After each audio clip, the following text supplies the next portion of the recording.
Se necesita un apoyo integral. Y digo esto porque algunos creen que para ser pro vida basta simplemente con denunciar que el aborto es un crimen. Y sí que lo es, pero eso no es suficiente. Otra palabra que quiero decir sobre este tema tan ampliamente tratado, porque lo ha tratado mucha gente sobre el aborto, es lo que se llaman las tres condiciones, ¿no? Se dice que el aborto es menos malo, incluso moralmente aceptable, si está en peligro la vida de la mamá, esa es una causal. Es moralmente aceptable si es fruto de violación, esa es otra causal. O es aceptable si hay una malformación genética, y esa sería otra causal. Y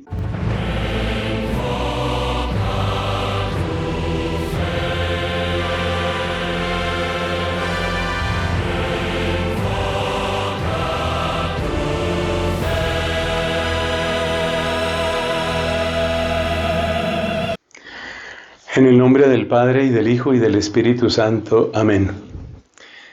Dios te salve María, llena eres de gracia, el Señor es contigo. Bendita tú eres entre todas las mujeres, bendito es el fruto de tu vientre, Jesús. Santa María, Madre de Dios, ruega por nosotros pecadores, ahora y en la hora de nuestra muerte. Amén. En el nombre del Padre, y del Hijo, y del Espíritu Santo. Amén. Con la ayuda del Señor y la intercesión de la Santísima Virgen, vamos a comentar algunas ideas fundamentales sobre cultura de la vida y cultura de la muerte. Aunque, como lo han observado varias personas, pues en realidad no hay una cultura de la muerte, porque cultivar es el origen de la palabra cultura, y pues uno no va a cultivar la muerte, o tal vez, lamentablemente, es lo que está sucediendo en nuestro tiempo. Nos puede servir de motivación general recordar aquel texto del capítulo 30 del libro del Deuteronomio. En ese capítulo se nos dice, o mejor dicho, le dice Moisés al pueblo: pongo delante de ustedes la vida y la muerte. Y viene esta exhortación: escoge la vida. En el fondo, toda esta reflexión que vamos a hacer es para darnos cuenta que Dios, que es el Dios vivo, ha querido que nosotros tengamos vida. Jesús lo dijo en el capítulo 10 de San Juan: yo he venido para que tengan vida, pero no es únicamente sobrevivir, es para que tengan vida abundante. En el tiempo en el que estamos hay una especie de combate, un combate espiritual, político, sociológico también, que se da entre la vida y la muerte. Y el recorrido que vamos a hacer siguiendo estos pequeños apuntes va en esa dirección. Por ejemplo, vamos a hablar de cómo surge eso de que hay vidas que parece que no importan, vidas que parece que no valen. Quienes somos defensores de la vida nos dolemos, y podría decirse, nos asombramos con dolor al descubrir que hay vidas que parece que no tienen ningún valor. Piensa en el caso de una persona que es abortada. Sobre todo que el único valor que a veces se saca es tejidos humanos para la venta. Es absolutamente repugnante. Pero es muy importante que captemos que este desprecio hacia la vida humana no empieza con el tema del aborto, sino que viene de mucho, mucho atrás. Empieza con esta palabra que aparece ahí, la palabra desprecio. ¿Qué queremos decir con eso? Que durante muchos siglos, incluso milenios, los países, las naciones, los reinos, los imperios han funcionado bajo la lógica de que nosotros valemos y los otros no valen. Y el ejemplo más dramático de esto es la esclavitud. En la Biblia tenemos muchos testimonios de cómo ese era el modo usual de pensar. Es decir, estamos luchando contra otro pueblo y si lo vencemos, lo aniquilamos, o si lo vencemos, lo esclavizamos. Observemos que tanto al matar a una persona como al esclavizarla, se está cometiendo este tema de desprecio. No valen. Cuando empezaron a llegar los europeos masivamente a las tierras de lo que hoy es América, se dio un fenómeno semejante. Es decir, viene una cultura que era avanzada de muchas maneras, una cultura europea muy avanzada, con muchos conocimientos, Y lo único que encuentran en estos aborígenes aquí, lo que encuentran, por lo menos en muchos lugares, sé que las realidades son distintas y que una cosa eran los aztecas, los incas, los pueblos que los rodeaban, pero hablando, por ejemplo, de lo que sucedió en lo que hoy es República Dominicana, que tuvo como primer nombre La Española, pues resulta que veían a aquellos aborígenes, los veían simplemente como herramientas de trabajo. ¿Y qué se hace con una herramienta? Pues se usa, la herramienta se usa. Y después de usar la herramienta, si la herramienta se rompe, se revienta, se daña, se desecha. Ojo con esas palabras. Desprecio incluye 3 conceptos. Mirar al otro como mi enemigo, al que yo tengo que eliminar. O mirar al otro como una herramienta que yo puedo usar. O mirar al otro como basura de la que yo me tengo que deshacer. Entonces, los verbos terribles aquí son el despreciar, el usar y el deshacerse. Por algo el Papa Francisco nos ha hablado con mucha claridad muchas veces en contra de lo que él llama la cultura del descarte. Pero fíjate que esto pasaba en esa época. Por eso a comienzos del siglo XVI, en la misma isla de La Española, en lo que hoy es Santo Domingo, la ciudad de Santo Domingo, un fraile llamado Antonio de Montesinos, pues en un sermón de Adviento, no por iniciativa simplemente suya, sino de su comunidad, su pequeña comunidad de dominicos, levanta la voz y hace una gran pregunta, que es una pregunta que yo creo que nos lleva a toda esta reflexión. Él dice, ¿estos no son hombres? Es decir, ¿no hay humanidad aquí? Que tú tomes a un ser humano y lo exprimas, lo manipules, lo aterrorices para dominarlo y finalmente lo deseches. ¿Eso puede ser justo? Entonces, ¿qué estoy destacando con esto? Que el tema de la cultura de la muerte no debemos verlo únicamente como algo que empezó hace 100 años o 150 años. Eso viene de mucho atrás. Y parte del momento en el que nosotros no reconocemos a la otra persona precisamente como persona.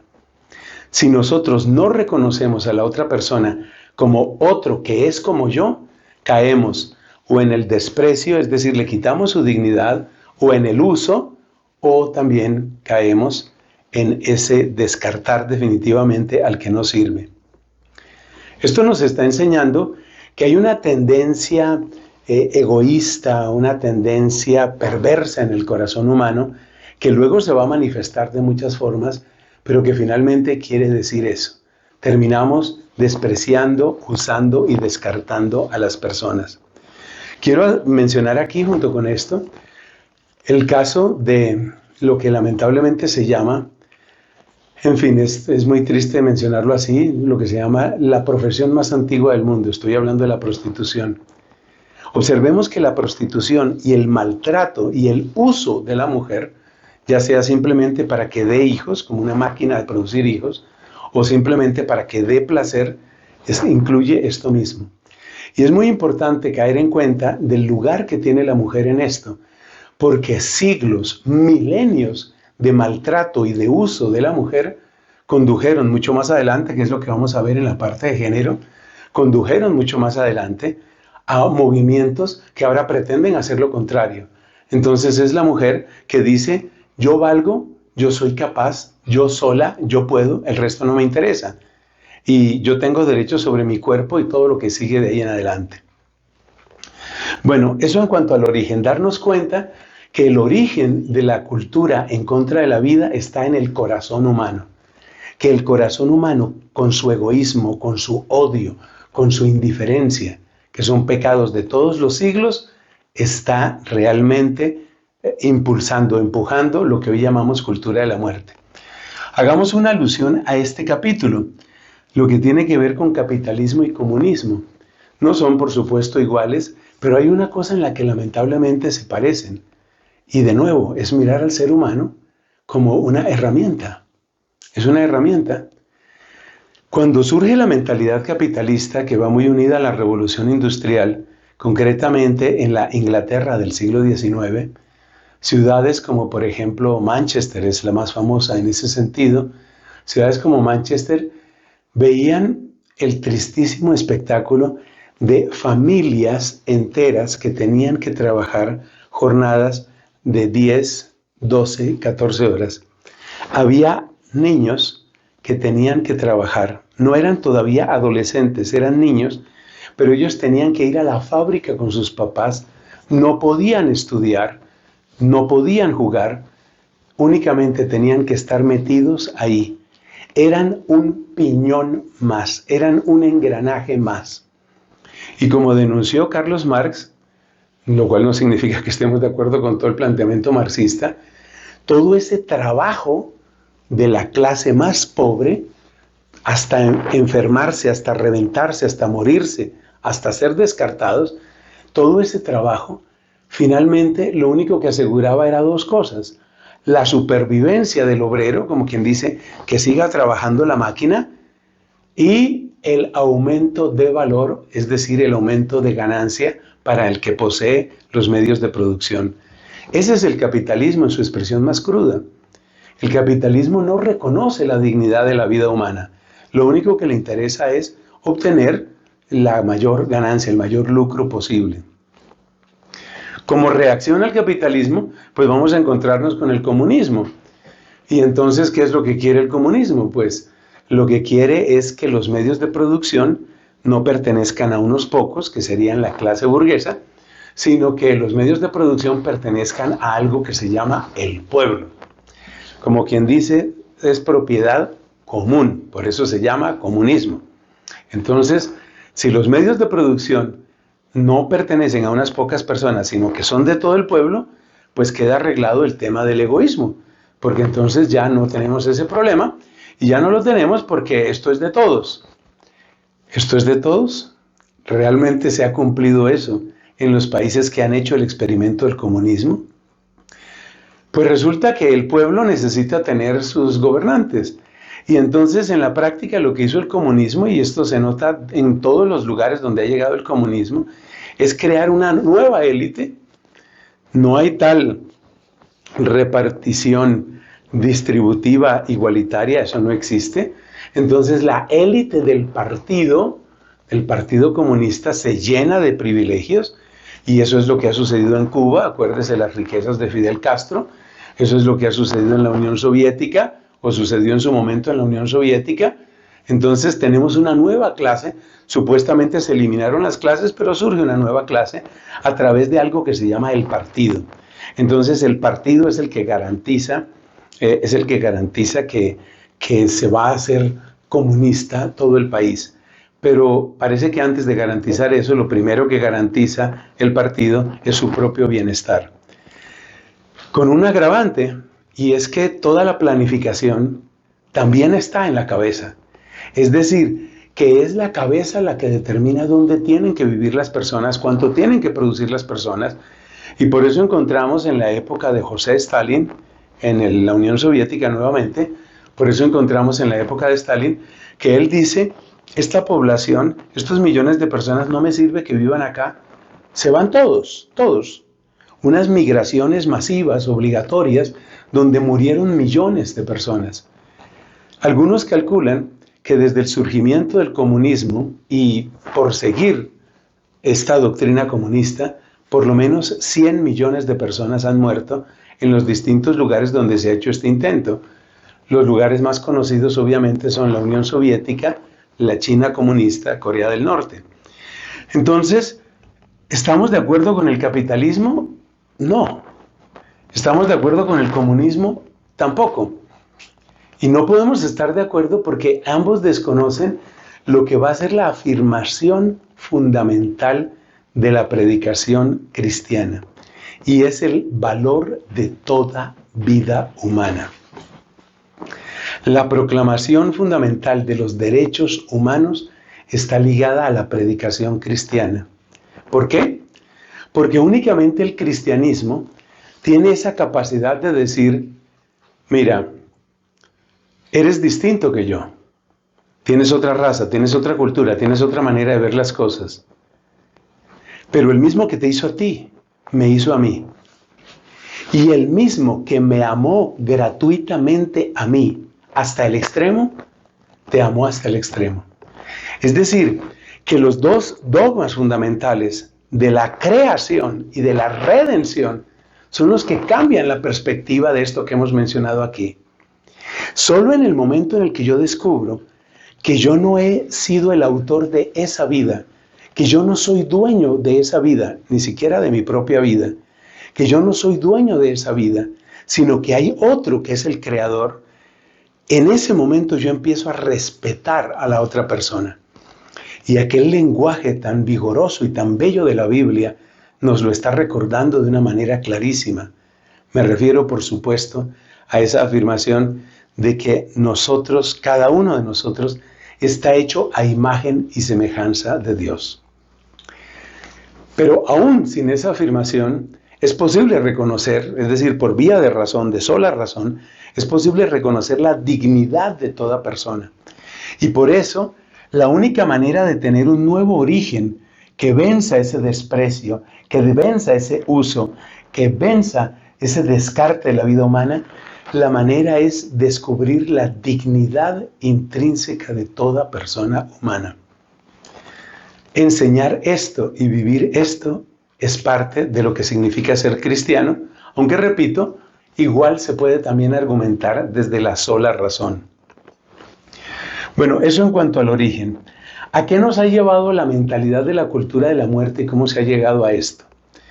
Pues nos ha llevado básicamente a esta palabra que aparece aquí abajo, a la palabra abandono. La palabra abandono, que tiene muchas otras expresiones, desinterés, indiferencia, descarte, la palabra abandono nos está indicando algo muy importante. Y es que en el momento en el que yo dejo de interesarme por la otra persona, en el momento en el que mi prójimo deja de interesarme, en ese momento mi prójimo será mi rival, mi herramienta o mi juguete. Esos son los nombres que adquiere el prójimo cuando no me interesa. Hay una frase impresionante en la primera carta de Juan, una frase que uno dice está muy exagerada, pero es una frase muy cierta. Y la frase es: el que no ama a su prójimo es un homicida. ¡Qué impresionante, qué bárbaro! Si no lo amas, terminas mirándolo como tu rival, como tu herramienta o como tu juguete. Eso es lo que significa en todo su dramatismo la palabra abandono. Y ahora apliquémoslo al comienzo de la vida. No me interesa este bebé en este momento de mi vida porque va a arruinar mi desempeño profesional. Como no me interesa, como no lo amo, como no lo reconozco en su intrínseca dignidad, se descarta, se deshace de él. Si yo no amo a mi prójimo, estoy en una de estas tres opciones. O lo estoy mirando como mi rival, mi herramienta o mi enemigo. Tal vez habría que agregar una cuarta palabra simpática que la he oído en varios lugares, y es simplemente paisaje. Como una piedra, como un árbol, como cualquier cosa. Entonces, la única solución, el verdadero comienzo de una cultura de la vida, es tomar en serio la dignidad de la otra persona y tomar en serio, igualmente, pues el deber que cada uno de nosotros tiene de interesarse por los demás. Porque estamos entretejidos, porque estamos interconectados, porque dependemos unos de otros. Nosotros, como seres humanos, estamos conectados unos con otros. Y por eso, ese mandamiento de amor al prójimo, pues lo que hace finalmente es conectar con nuestra realidad de seres que estamos dependiendo unos de otros. Hay que tener en cuenta que si las cosas se dijeran abiertamente, habría muy pocos o ningún aborto y muy pocos o ningún caso de eutanasia. Pero las cosas no se presentan abiertamente. El mal es astuto y las cosas no se dicen abiertamente. ¿A qué me refiero? A que obviamente el aborto como tal no se presenta así. Usted recuerde que, por ejemplo, en Estados Unidos hay una cantidad de territorios, es decir, de estados de ese país, en los que la mamá puede desechar a ese bebé sin siquiera haber escuchado su corazón o sin ver una ecografía. O sea, la legislación abortista es tan supremamente perversa que permite que sin verlo y sin escucharlo sea eliminado. ¿Por qué? Porque en el momento en el que una mamá ve cómo se está formando el rostro de su bebé, en el momento en el que escucha las pulsaciones de ese corazoncito, las pulsaciones de un feto son supremamente rápidas, alcanzan casi las 200 pulsaciones por minuto en algunos momentos. En el momento en el que ella escucha el corazón, un corazón que está latiendo y que va a dejar de latir, o ve un rostro que se va formando y que si lo deja vivir, un día lo podrá abrazar y ver crecer, ahí se detiene. Entonces, la legislación abortista no presenta la realidad del aborto. Yo me he encontrado en redes sociales, por ejemplo en Twitter, que hoy llaman X, me he encontrado en Twitter las reacciones de las personas cuando les muestran, mire cómo se hace un aborto. Personas abortistas a las que les muestran, mire cómo se hace un aborto, mire lo que hay que hacer, mire lo que sale, mire el producto de esto. Entonces es importante darnos cuenta que la cultura de la muerte va unida a la cultura del engaño, va unida a la cultura de la mentira, va unida a la cultura del disimulo y va unida a la actitud epistemológica parcializada que únicamente se queda con un ángulo de las cosas, con una mirada a las cosas. Entonces por eso todo el tiempo nos van a hablar de la dignidad que tiene la mujer para tomar sus decisiones, del respeto a la mujer, derechos reproductivos de la mujer. Y por supuesto que la pregunta es obvia. Derechos reproductivos de la mujer. ¿De cuál mujer? ¿De la grande o la chiquita? Porque la inmensa mayoría de los abortos, bastante más del 50%, son bebitas. ¿Dónde quedaron los derechos de ellas? Entonces, no, que esa no es una persona. ¿Qué es? ¿A qué especie pertenece? ¿Por qué si atacas o destruyes o comercializas huevos de tortuga, ahí estás cometiendo un delito y un aborto en cambio es un derecho que tiene que subsidiar el Estado? ¿Vale más entonces el huevo de tortuga? ¿Qué es lo que hay dentro de un huevo de tortuga? Pues una tortuga en formación. ¿Y qué es lo que hay dentro del vientre de una mujer embarazada? Un ser humano que está en una de sus etapas de formación. Entonces es importante, eso era lo que quería destacar, la relación que hay entre la cultura de la muerte y la cultura de la mentira. Pero hay otra cosa que también hay que subrayar, y es que la razón que descubrimos con nuestra inteligencia y que nos ha revelado Dios en su palabra, la razón para amarnos y para apoyarnos es porque todos estamos interconectados. Entonces aquí quiero hacer una aclaración muy importante. La solución al problema del aborto, del crimen del aborto, la solución no es señalar, estigmatizar, humillar, demoler y destruir a la mujer, porque muchas veces llega a esa decisión. Hay de todo, por supuesto, hay personas descaradas y hay personas que, como decía San Juan Pablo II, miran el aborto como un método anticonceptivo más, punto. Pero muchas mujeres llegan a esa situación en soledad, en angustia, en desesperación. Entonces, la verdadera lucha por la cultura de la vida cuando se trata del aborto no es simplemente criticar a los abortistas, no es simplemente, ni mucho menos, dedicarnos a hundir a la mujer. Lo que necesitamos es ver cuáles son las redes de apoyo económico, educativo, financiero, afectivo que necesita una persona. Es un peso muy grande y es una situación muy compleja la que viven muchas mujeres en embarazo, con responsabilidad de ellas o no, pero viven en una situación muy compleja. Entonces, en esa situación tan compleja se necesita un apoyo integral. Y digo esto porque algunos creen que para ser pro vida basta simplemente con denunciar que el aborto es un crimen. Y sí que lo es, pero eso no es suficiente. Otra palabra que quiero decir sobre este tema tan ampliamente tratado, porque lo ha tratado mucha gente sobre el aborto, es lo que se llaman las tres condiciones, ¿no? Se dice que el aborto es menos malo, incluso moralmente aceptable, si está en peligro la vida de la mamá, esa es una causal. Es moralmente aceptable si es fruto de violación, esa es otra causal.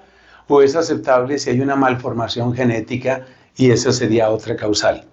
Y algunas personas tratan de aliviar su conciencia o de facilitar una especie de diálogo, entre comillas, entre distintas tendencias sociales sobre este tema, diciendo, no, yo sí estoy de acuerdo en esas tres causales. Pero no se necesita demasiada inteligencia ni demasiada formación para destruir esos sofismas, porque finalmente son sofismas. Examinemos el caso de la violación. Dos cosas para decir. Por supuesto que la violación es un crimen repugnante por donde se mire, en eso estamos claros. Pero es que el aborto no deshace la violación. El aborto no deshace la violación. El aborto añade otro dolor.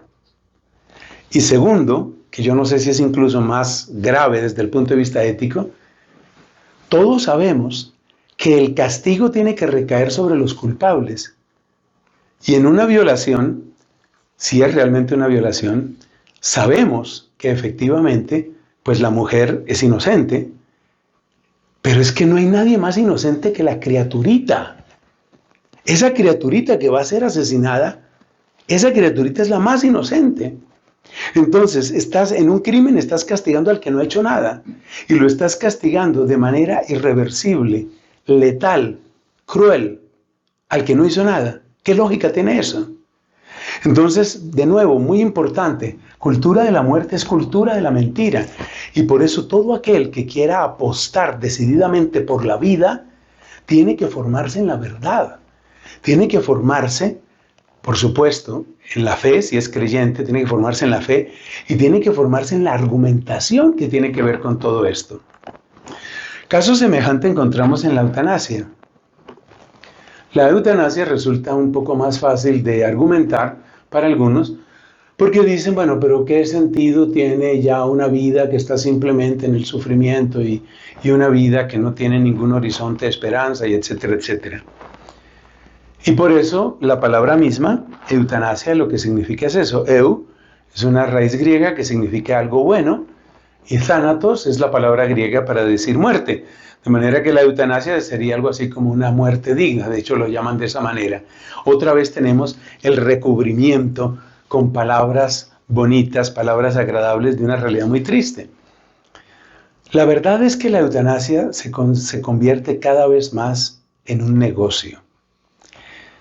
Un negocio porque lo que significa finalmente es desocupamos más pronto una cama en un hospital y además solucionamos un problema de herencia y nos quitamos una carga de encima.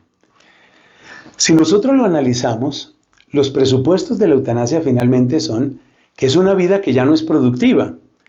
Si la persona, en medio de su dolor, estuviera produciendo para su familia o para otras personas, si fuera una fuente de lucro, pues tal vez no sería tan fácil eliminarla. Pero como es solamente una carga, como se dice que es una carga, pues entonces quitémonos esa carga de encima. Hay una mentalidad utilitarista ahí que nos devuelve a lo que decíamos del origen. Desprecio, uso y descarte. Pero además hay otro drama aquí. Y es que tanto la legislación del aborto como la de la eutanasia siempre empiezan por casos extremos. Por ejemplo, las famosas tres causales. Pero un estudio que hicieron hace poco en España sobre mujeres que decidieron abortar, me devuelvo por un momento a lo del aborto, mostraba que más del 90% de las que abortaban era simplemente su decisión. Y esto es importante entenderlo, que la cultura de la vida solo se puede defender si nosotros tomamos actitudes completas. Porque si nosotros dejamos rendijas, a través de esas rendijas entran cuñas insidiosas que luego amplían y amplían la legislación. Es una pendiente resbaladiza que siempre va para peor. Lo mismo ha sucedido con la eutanasia. Al principio, cuando se hablaba de eutanasia, siempre se presentaban casos dramáticos, que es la manipulación emocional típica en estos argumentos. Entonces, se presenta el caso de un anciano que sufre todos los días y dice, déjenme descansar, yo quiero ya acabar con esto, yo no soporto más esta tortura. Y mucha gente que no, tal vez no se da el tiempo, la oportunidad de razonar las cosas a fondo, se deja conmover por ese tipo de manipulación emocional.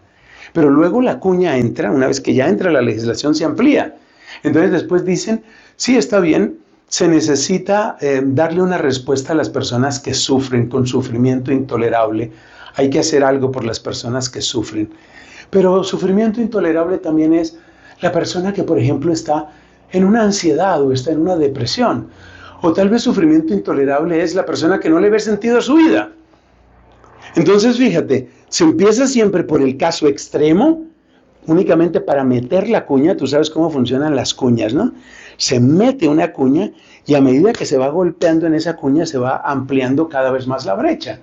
Entonces ya hay países en Europa donde un adolescente de 17 años dice, yo me siento en un estado permanente de desengaño, de depresión, de frustración, de sinsentido, por consiguiente quiero acabar con mi vida. Esa es la cultura, esa es la expresión tal vez más dramática de esta cultura de la muerte.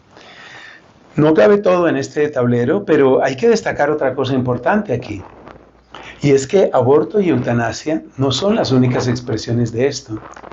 Hay que recordar que la injusticia económica y que la injusticia propia del comercio de armas, es decir, la injusticia propia del negocio de la guerra, igualmente es una afrenta al respeto de la vida humana. Nosotros conocemos varios casos de países que se han especializado en producción de armas. Y realmente ellos son también comerciantes de la muerte, porque a ellos les conviene que haya guerra. A ellos les conviene porque hay un mercado que se abre con las guerras. De hecho, mucho del avance económico de algunos países está ligado al presupuesto militar y al comercio de armas. Eso no es aborto, eso no es eutanasia, pero eso también es cultura de la muerte. Es decir, a través de la guerra, pues estamos mejorando nuestros ingresos. Además, los países que están en guerra, sea durante la misma guerra o sea después, al tratar de reconstruir su país, pues van a adquirir deudas gigantescas, deudas de muchos miles de millones de dólares. Y esas deudas espantosas, pues significan finalmente que ese país va a garantizar condiciones de negociación privilegiadas para aquellos países con los que se han endeudado. Yo creo que usted me entiende lo que estoy diciendo. Es decir, a través del comercio de armas y a través de los préstamos para reconstrucción del país, se crea una dependencia económica brutal de algunos países con respecto a otros, se garantiza un flujo de dinero o por lo menos de condiciones de comercio y de negociación supremamente favorables para el que ya está bien y muy malas para el que está mal. Eso también es cultura de la muerte. Cultura de la muerte, para terminar esta parte de las expresiones, cultura de la muerte también es lo que sucede cuando el ser humano se usa de tantas otras formas, por ejemplo, en el mundo del marketing o, por ejemplo, en el mundo de la esclavitud. No se nos olvide que según las últimas cuentas que presentaba una agencia de las Naciones Unidas, en este momento, año 2024, siglo XXI, se calcula que hay más de 300 millones de personas que viven en esclavitud. Y se dice esclavitud, se utiliza el término esclavitud de una manera muy técnica para referirse a aquellas personas que carecen de la libertad de movimiento, de la libertad de trabajo y de la libertad de expresión.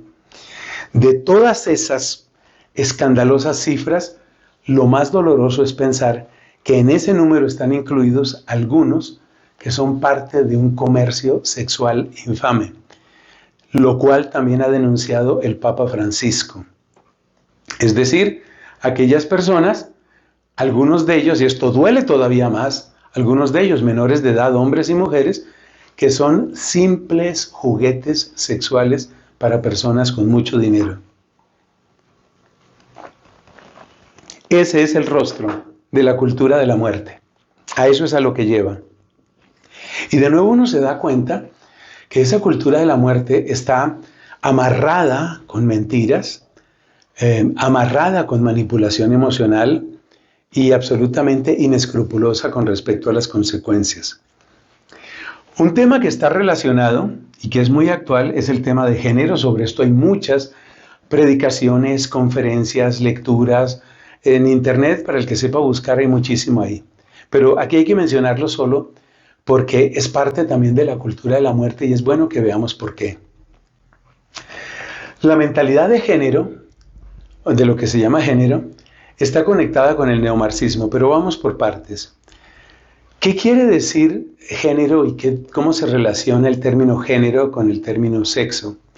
El término sexo hace referencia a la realidad biológica, concretamente a la realidad genética y luego la expresión que tienen esos genes dentro de un cuerpo humano. Eso es lo que tiene que ver con sexualidad. Género, en cambio, tiene que ver con los gustos, con los comportamientos y con los roles. Esas tres palabras son claves para entender lo que proponen los de la teoría de género, que muchos llamamos ideología de género por razones que van a ser claras en unos minutos. Entonces, para quienes empujan esta teoría, para quienes están de acuerdo y tratan de implementarla en todas partes, una cosa que es clara para ellos es que lo importante no es el sexo, lo importante es el género. Y repito, el género tiene que ver con los gustos, con los comportamientos y con los roles. Por supuesto, apenas mencionamos gustos, comportamientos y roles, nos damos cuenta que hay una fluidez. Y de hecho, hacia allá va el tema de género, hacia la fluidez. Porque una persona, por ejemplo, puede tener sexualmente características totalmente masculinas y tiene un gusto también por el otro sexo, gusto por la mujer, pero tal vez tiene curiosidad o tal vez tiene alguna especie de capricho que tiene que ver con la sexualidad de él mismo, o sea, su sexualidad masculina y lo que se puede sentir con otros. Entonces, lo que te quiero decir es que cuando hablamos de gustos, eso es como una especie de esos controles que encontramos a veces en nuestras pantallas. Tú, por ejemplo, puedes aumentar el brillo de tu pantalla moviendo un control, ¿no? Tú lo mueves. Entonces, los gustos son así. Me gustan un poco más las mujeres, me gustan un poco más los hombres, me gusta igual o igual. Lo mismo pasa con los comportamientos. En algunos comportamientos supremamente masculinos, según los roles tradicionales, pero yo muevo mi comportamiento para más y para menos. Yo muevo mi comportamiento, yo lo manejo de una manera y de otra. Bueno, ¿cuál es la propuesta? ¿Qué es lo que pretende esta manera de ver las cosas? Pues lo que pretende, por lo menos inicialmente lo que propone, es que no se asigne un género a un sexo. Como quien dice que las personas tengan la libertad de autopercibirse, o mejor, de comportarse de acuerdo con su autopercepción. Entonces, yo nací varón, pero me autopercibo como mujer, entonces yo quiero ser visto como mujer y quiero que me traten como si yo fuera una mujer. Bien. ¿Qué tiene que ver eso? Ya ahí tenemos más o menos una idea de lo que propone la teoría de género. ¿Qué tiene que ver con el neomarxismo? Bueno, como ya mencionábamos en la parte del comunismo, el marxismo básicamente se interesa por lo que son los oprimidos. Recuerden lo que dijimos, jornadas de 12 horas de trabajo, niños muriendo en fábricas, no hay vacaciones nunca, etc. Entonces esos son los oprimidos, a los cuales Marx llamaba proletarios. Y lo que propone Marx es que esos proletarios, que en el fondo son la base de producción de la sociedad, tomen conciencia de lo que les están haciendo, se unan entre ellos y se subleven para derrocar a los poderes burgueses que son los que mantienen ese estado de cosas. Esa es la propuesta de Marx. Vamos a concientizar, vamos a organizar, vamos a actuar. Son tres verbos claves dentro del mundo marxista: concientizar, organizar y actuar. Y en ese actuar, de lo que se trata es de derribar al opresor. Después de las reflexiones de Antonio Gramsci, que fue uno de los fundadores del Partido Comunista en Italia a comienzos del siglo XX, después de las propuestas de Antonio Gramsci, vino una idea supremamente eficaz. Y la idea era: espérate, es que oprimidos hay muchos. Porque las mujeres, recuerdas lo que decíamos aquí, ¿no? Al hablar del desprecio, todo el desprecio que ha sufrido la mujer vista únicamente como la máquina de parir, o la mujer vista únicamente como la máquina de satisfacer el apetito sexual del hombre. Entonces, el análisis que hace Gramsci es, la mujer ha sido oprimida. Entonces podemos aplicar el concepto marxista de proletario y burgués, lo aplicamos, pero ahora decimos mujer y hombre. La oprimida ha sido la mujer y por consiguiente el opresor es el hombre, y lo que hay que hacer es los 3 verbos: concientizar, organizar y actuar. Vamos a concientizar a las mujeres de lo que les han hecho, por eso todo ese lenguaje de que hay que empoderar a la mujer, etc. Vamos a organizarla, por eso vienen las asociaciones y las propuestas políticas, y vamos a actuar. ¿Y actuar qué es? Entrar en los cuerpos legislativos y llevar a las mujeres a posiciones de poder. Eso es neomarxismo. El neomarxismo, o sea, toma la idea de Marx, pero la aplica de una manera nueva. El neomarxismo funciona también en otros campos de la sociedad. Por ejemplo, con la población que hoy suele llamarse LGBT, es decir, la población que está un poco dentro de esos márgenes, se encuentra, qué sé yo, con gusto de hombres por hombres o de mujeres por mujeres, etc. ¿A qué lleva esto? Pues esto lleva finalmente a que cada persona tiene derecho a definirse como se autopercibe y tiene derecho a que la traten como se autopercibe. Esta mañana, viendo alguna noticia, me enteraba que en Escocia ya hay tiempo de cárcel que hay que pagar por lo que se llama, el verbo en inglés es misgendering. Misgendering. ¿Conoces la palabra mistake, error? Misinformation es falsa información. Misgendering es que si una persona me dice, yo me autopercibo como mujer, y dice en inglés, my pronouns are she and her, o sea, trátenme como una mujer. Si a una persona que ha dicho eso, un profesor en clase le dice, o lo trata como un he, o sea, como un hombre, lo puede denunciar a su profesor y ese profesor tiene que pagar cárcel. Pero no es solamente eso. Como se trata de que el género está desconectado del sexo, entonces nosotros no debemos presumir que los que nacieron niños van a querer ser varoncitos. Entonces se forman cartillas de educación sexual donde se presentan, por ejemplo, niñas que tienen los órganos genitales masculinos. O se llevan las famosas, o los famosos, porque son hombres disfrazados de mujer, drag queens. Drag queen es una cultura que, gracias a Dios, hasta ahora, y ojalá nunca penetre en nuestro mundo, por ejemplo, aquí en Colombia, muy poco. Pero drag queen es eso, es un hombre que se viste de mujer y que tiene una gran urgencia de hablarle a niños. Por eso alguien preguntaba, la pregunta no es si los niños deben ver drag queens. La pregunta es, ¿por qué los drag queens tienen tanto afán en hablarle a niños? Es decir, ¿por qué ese interés de producir género fluido y falta de identidad sexual en los niños, en los más pequeños? Esa es una gran pregunta, es una pregunta que tenemos que hacernos. Y ahí llegamos a una palabra muy importante, que es la palabra utilitarismo, pero aplicada a este nuevo concepto de género. Quisiera dejar bien clara esa relación. Mira lo que sucede. Mira lo que sucede aquí. Cada persona humana tiene unos soportes, o llamémoslos también anclas. La identidad de cada uno de nosotros está en conexión con los soportes que uno tiene. Esos soportes provienen de aquellas cosas que tú sabes que eres. Por ejemplo, un país que yo amo mucho, el Perú. Por coincidencias me he encontrado varias veces en el Día Nacional del Perú, que es el 28 de julio, me he encontrado en ese país.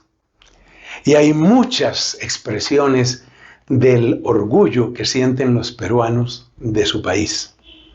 Y lo mismo en otros lugares. Cada uno de acuerdo con su país o con su región.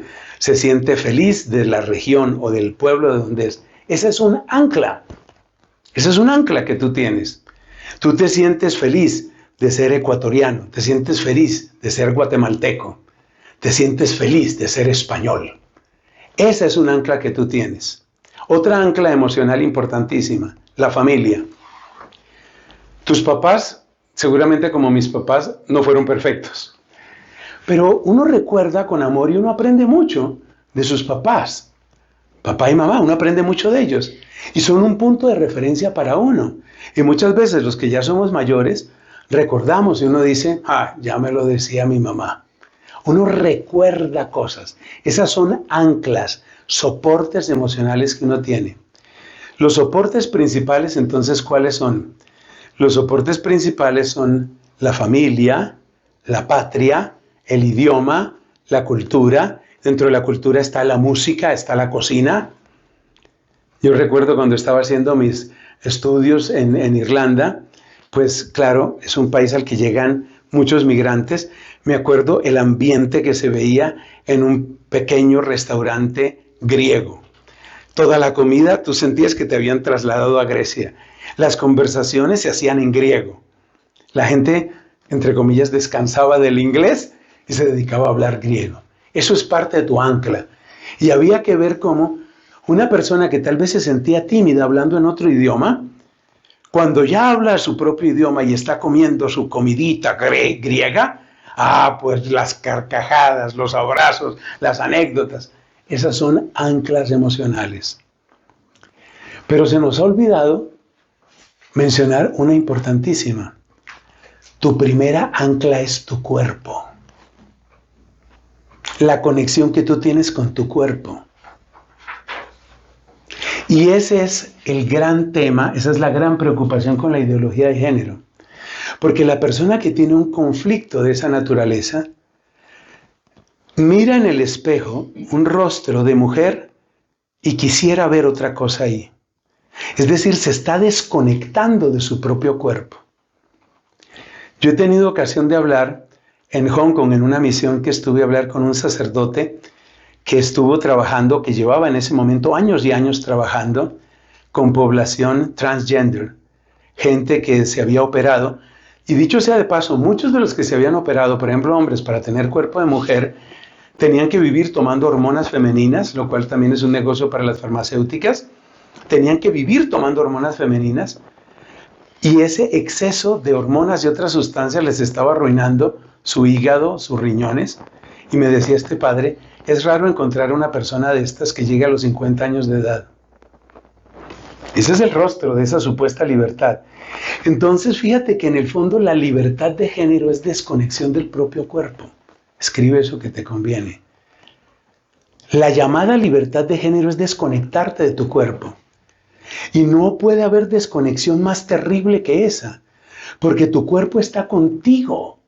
Es que tú eres tu cuerpo en cierto sentido. Entonces, ¿qué sucede? Que cuando una persona pierde sus anclas, es decir, cuando no tiene familia, además de no tener familia, no tiene patria, porque es tan ciudadano del mundo que le importa nada lo que pasa en su país. Porque la política no es para mí, yo no me meto con eso, yo soy ciudadana del mundo, yo soy ciudadano del mundo. Entonces, desconectado de su familia, desconectado de su patria, desconectado de su cultura, desconectado de su cuerpo, ¿para qué crees que nos quieren desconectados? Esa es parte de la cultura de la muerte. Pues es que resulta que la persona que queda desconectada de todas estas realidades, hay una conexión que sí no pierde. Y es la conexión con el poder público. O sea, la conexión con el Estado, que muchas veces ni siquiera es el Estado, sino que es esa realidad un poco abstracta pero plenamente real que llamamos nuevo orden mundial. Es decir, mi cuerpo no interesa porque finalmente lo que me diga mi cuerpo me grita que soy hombre pero yo me siento mujer. Eso no interesa, no interesa. Mi cuerpo no interesa, mi país no interesa, mi lengua no interesa. Nada interesa, solo interesa una cosa, que aquella entidad que es la garante de mis libertades, entendiendo por libertades vivir desconectado, aquella libertad, aquella entidad que es la que me garantiza mi libertad, a esa sí no me puedo desconectar. Y ese es el utilitarismo al que va esto. Entonces, ¿por qué tienen tanto afán en tocar a los niños? ¿Por qué tienen tanto afán en meterse a los niños? ¿Por qué una persona como Irene Montero, de España, con un cargo altísimo, por qué Irene Montero dice, si el niño quiere o no quiere tener sexo, se le debe dejar a él? El niño debe decidir si quiere tener sexo.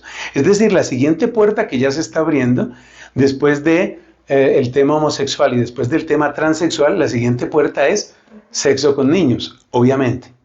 ¿Por qué se quiere eso? Porque en la medida en que el sexo se convierte simplemente en un vehículo de placer que se puede tener con cualquier persona a cualquier edad y de cualquier manera, la persona queda desconectada de su cuerpo. Y una vez que queda desconectada de su cuerpo, puedes hacer con ella lo que tú quieras, porque esa persona va a ser incondicional tuya, porque esa persona va a estar de acuerdo contigo. Es más o menos lo mismo que sucede con las adicciones.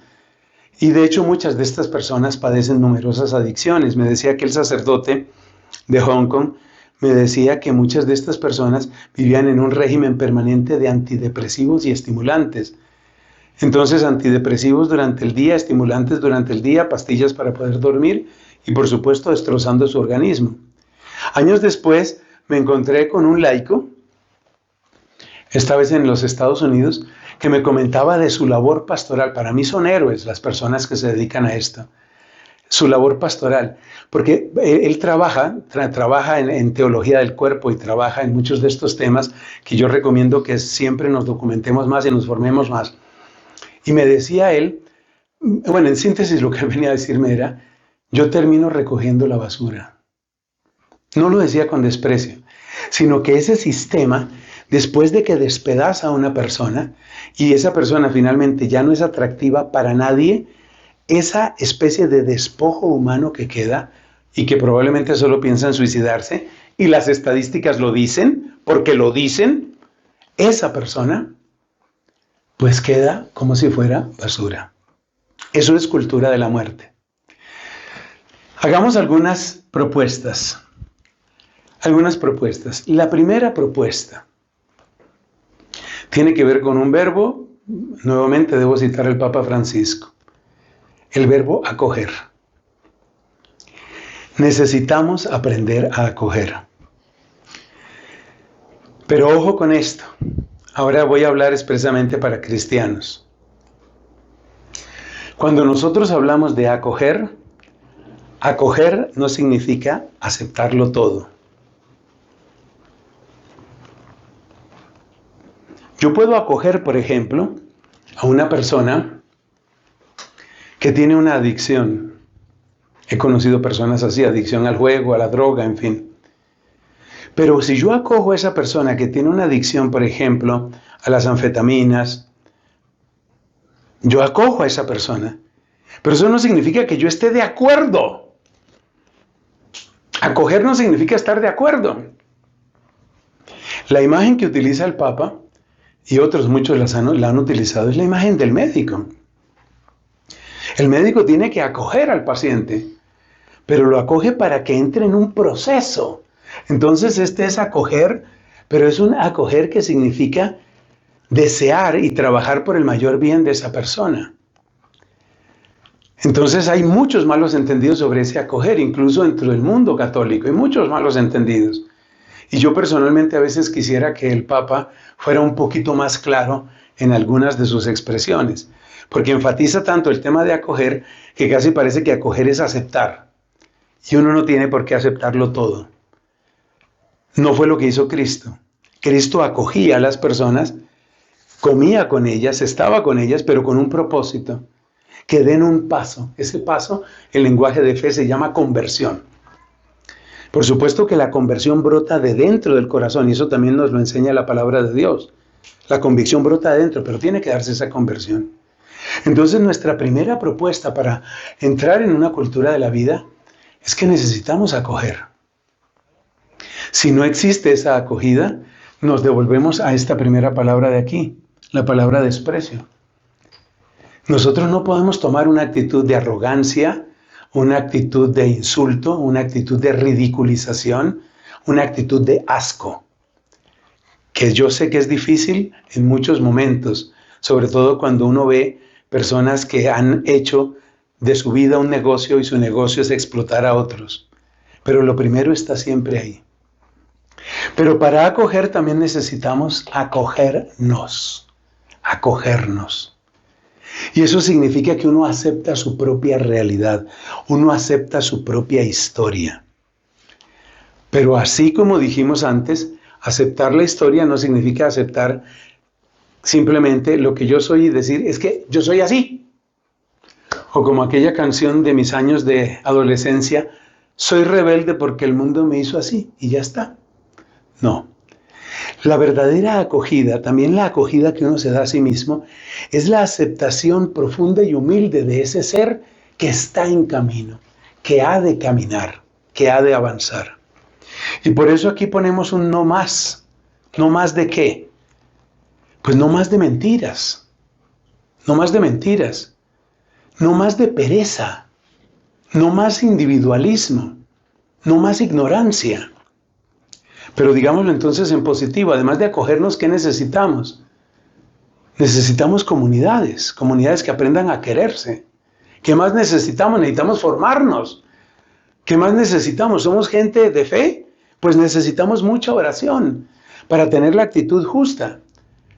¿Qué más necesitamos? Necesitamos organizaciones, necesitamos abogados con profundas convicciones que sean capaces de llevar estos temas a los estrados legales y a las discusiones oportunas. Necesitamos médicos pro vida, necesitamos enfermeras pro vida, necesitamos amigos y amigas que en los momentos clave sepan decir la palabra justa al que está atribulado, al que está deprimido, al que está solo, al que está angustiado. Así como es muy triste saber que existen tantos crímenes como los que hemos mencionado aquí, pues es muy consolador, ciertamente es muy consolador encontrar que hay personas que ayudan a rescatar vidas. No se nos puede olvidar lo que muchos están haciendo en un movimiento como 40 días por la vida y otros.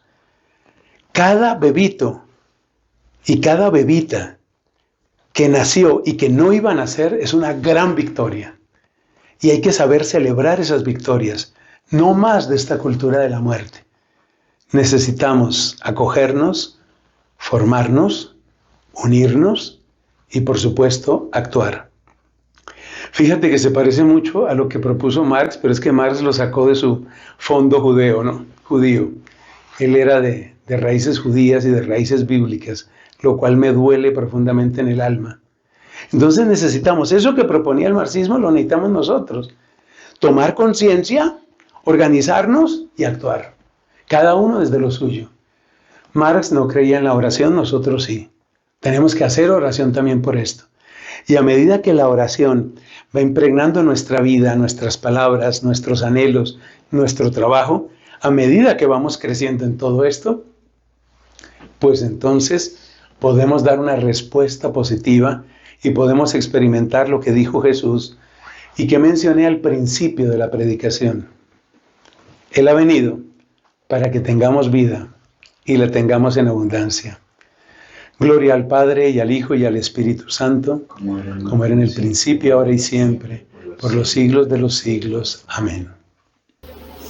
Mis hermanos, ¿qué les pareció la charla de Fray Nelson Medina? A mí particularmente me encantó porque creo que el enfoque que le dio fue un enfoque, aunque es un tema que se ha conocido y que se ha visto en otras charlas anteriores de otros canales, creo que el enfoque que le dio es un enfoque que cualquiera de nosotros puede entender muy bien de qué se trata todo este tema de la ideología, todo este tema de la anticultura de la muerte, cómo nosotros en realidad es que podemos ser católicos pro vida y no solamente unos católicos antiaborto, que ese es un tema impresionante que se ha vivido. Entonces yo creo que el enfoque que Fray Nelson le dio a esta charla es espectacular. Creo que es necesario, mis hermanos, que podamos compartir esta charla específica con muchas personas para que muchos católicos y muchos hermanos, incluso cristianos de otro tipo de confesiones cristianas o religiosas, ateos, incluso hay ateos que son que se denominan ellos mismos pro vida. Creo que eso es una charla para todo el mundo. Eso es una charla que todo el mundo debería conocer para podernos formar en realidad sobre este tema tan importante que nos aqueja en nuestra sociedad en este momento. Hay muchos temas de actualidad, muchos temas del pasado que debemos conocer, muchos temas que igual, digamos, no pasan de moda, etcétera. Hay muchos tipos de temas. Pero este tema específicamente, mis hermanos, creo que es un tema que nos está tocando vivirlo en esta actualidad y debemos formarnos para este contexto actual. actual de la sociedad que estamos viviendo, para poder que no nos confunda el mundo con sus ideologías y con tanta cosa que nos están obviamente atacando a las familias como un núcleo de la sociedad. Entonces yo creo que es un tema, mis hermanos, que debemos compartir con muchas personas, y gracias a Dios tenemos un gran maestro también como lo es Fray Nelson, que nos ha brindado este tema tan impresionante y también enfocado como lo hemos vivido en la charla del día de hoy, ¿cierto, mis hermanos? Muy bien, mis hermanos, les quiero decir que quien no se haya suscrito al canal de Fray Nelson está perdiendo tiempo valiosísimo para su vida espiritual como católicos. Entonces les invito, mis hermanos, a que se suscriban al canal de Fray Nelson Medina. El link queda aquí, tanto en el chat como en la descripción del video y como en el comentario fijado. Entonces, importantísimo, suscribirse al canal de Fray Nelson, darle like a los videos, ver sus videos, formarse con sus videos y compartirle este canal a muchas otras personas, porque es impresionante lo mucho que nosotros podemos aprender para nuestra vida espiritual, para nuestra vida como católicos, con un gran maestro como lo es Fray Nelson Medina. ¿Listo, mis hermanos? Bueno, no siendo más, me despido hoy también, como siempre, dándoles primero que todo las gracias a ustedes, mis hermanos, por estar aquí, y de mano de mi gran amigo San Agustín, que hoy lo tengo acá y acompañó este momento conmigo. Aquí está esta charla. Mis hermanos, muchísimas gracias, y en cabeza de San Agustín les digo que nadie ama lo que no conoce. Que Dios los bendiga, la Virgen nos acompañe, paz y bien.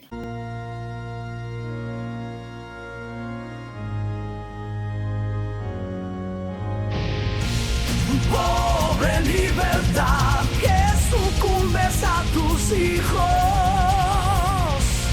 Pobre libertad del que no sabe qué elegir. Es hora de combatir.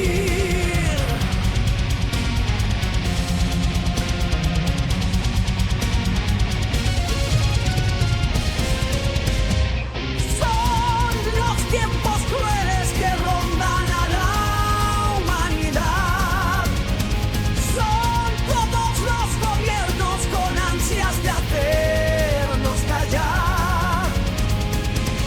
Son las ideologías, las guerras y mucho más. El mundo ha olvidado a Cristo y reina el relativismo moral. Pobre libertad que sucumbes a tus hijos.